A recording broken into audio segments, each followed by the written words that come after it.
ഇന്ന് സീതാനവമിയാണ്. ചൈത്രമാസത്തിലെ വെളുത്ത പക്ഷ നവമി. ശ്രീരാമന്റെ ജന്മദിനമായ ശ്രീരാമനവമി എന്ന പേരിലാണ് നാം ആചരിക്കുന്നത്. ശ്രീരാമസ്വാമിയുടെ പ്രിയതമയായ സീതാദേവിയുടെ അവതാര ദിനമാണ് വൈശാഖ മാസത്തിലെ വെളുത്ത പക്ഷ നവമി. ഉത്തരഭാരതത്തിൽ സീതാനവമിയായി ഇത് ആചരിക്കപ്പെടുന്നു. രാമനവമി കഴിഞ്ഞ് ഒരു മാസത്തിന് ശേഷമാണ് സീതാനവമി വരുന്നത്. വൈശാഖ മാസത്തിലെ വെളുത്തപക്ഷ നവമിയിൽ ചൊവ്വാഴ്ചയും പൂയം നക്ഷത്രവും ചേർന്ന മധ്യാഹ്നത്തിലാണ് ജനക മഹാരാജാവിന് മുന്നിൽ അയോനിജയായി സീതാദേവി ആവിർഭവിച്ചത് എന്നാണ് വിശ്വാസം. അതിനാൽ തന്നെ സീതാദേവി ആരാധിക്കാനുള്ള ഉത്തമ ദിനമാണ് സീതാനവമി. മധ്യാഹ്നത്തിൽ നവമി വരുന്ന ദിനമാണ് സീതാനവമിയായി ആചരിക്കപ്പെടുന്നത്. അഷ്ടമി നാൾ മുതൽ വ്രതം ആരംഭിക്കുന്നു.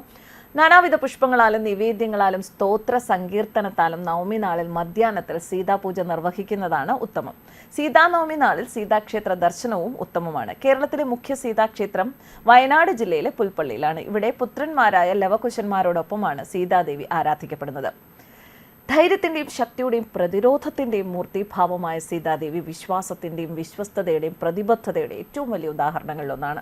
ശ്രീരാമനോട് ചേരുമ്പോൾ ദേവി ജഗദാധാരകാരണിയാണ്. ദേവി തന്നെയാണ് സകല പ്രാണികളുടെയും ഉൽപ്പത്തിക്കും സ്ഥിതിക്കും സംഹാരത്തിനും ഹേതു.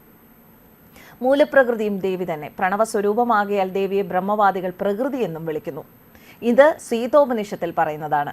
സീതാനവമി ഇന്ത്യയിലുടനീളം വളരെ ആഡംബരപൂർവ്വമാണ് ആഘോഷിക്കപ്പെടുന്നത്. ഈ ദിവസം ഭർത്താക്കന്മാരുടെ സന്തോഷത്തിനും ദീർഘായുസിനുമായി ഭാര്യമാർ സീതാദേവിയിൽ നിന്ന് അനുഗ്രഹം തേടുന്നു. ശ്രീരാമനെയും സീതയും ആരാധിക്കുന്നത് ദാമ്പത്യത്തിൽ സമാധാനവും ഐക്യവും സന്തോഷവും നൽകുമെന്നും വിശ്വാസമുണ്ട്. വിശുദ്ധി, ഭക്തി, വിശ്വാസം ഇവയോടെ പല സ്ത്രീകളും ഈ ദിവസം വ്രതമനുഷ്ഠിക്കുന്നു. രാമായണത്തിൽ പറയുന്നത് ഒരിക്കൽ കടുത്ത വരൾച്ച. മിഥിലയിലെ രാജാവായ ജനക മഹാരാജാവ് വളരെയധികം അസ്വസ്ഥനായിരുന്നു. ആ പ്രശ്നത്തിൽ നിന്ന് മുക്തി നേടാൻ ഒരു യജ്ഞം നടത്തിയത്രേ.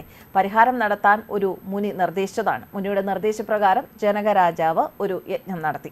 അതിനുശേഷം രാജാവ് ഭൂമി ഉഴാൻ തുടങ്ങി. ഭൂമിയിൽ നിന്നൊരു സ്വർണ്ണപ്പെട്ടിയിൽ സുന്ദരിയായ ഒരു പെൺകുട്ടിയെ അദ്ദേഹത്തിന് ലഭിച്ചു. ജനകരാജാവിന് മക്കളില്ലാത്തതിനാൽ ആ പെൺകുട്ടിയെ അദ്ദേഹം സ്വന്തം മകളായി വളർത്തി.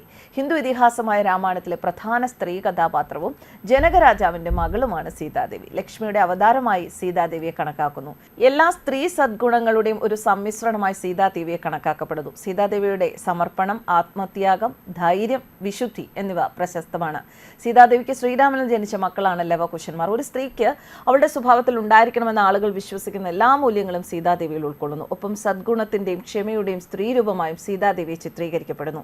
വിശുദ്ധിയുടെ പര്യായമായി കണക്കാക്കപ്പെടുന്ന സീത അനുയോജ്യമായ മകളായും ഭാര്യയായും അമ്മയായും കാണപ്പെടുന്നു. രാവണന്റെ തടങ്കലിൽ നിന്നും മോചിതയായ ശേഷം സീത ഗർഭിണിയാകുകയും അഗ്നിപരീക്ഷ നേരിടുകയും രാമൻ സീതയെ നാടുകടത്തുകയും ചെയ്യുന്നു. വാൽമീകി മഹർഷിയുടെ അടുക്കൽ അഭയം തേടിയ സീതാദേവി 2 ആൺകുട്ടികളെ പ്രസവിക്കുന്നു.